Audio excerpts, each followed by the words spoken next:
tall and 2.23 in diameter.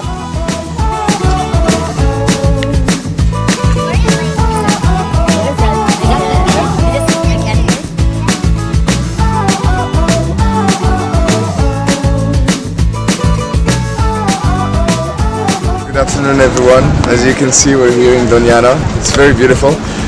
We just finished building some nests for 5 different kinds of birds, and now at this moment they're hanging them in the trees. It was a nice experience.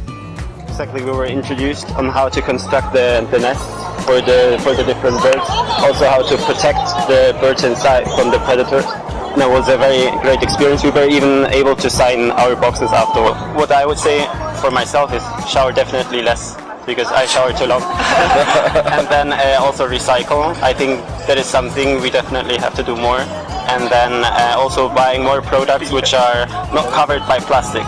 I see that it's damaging the environment.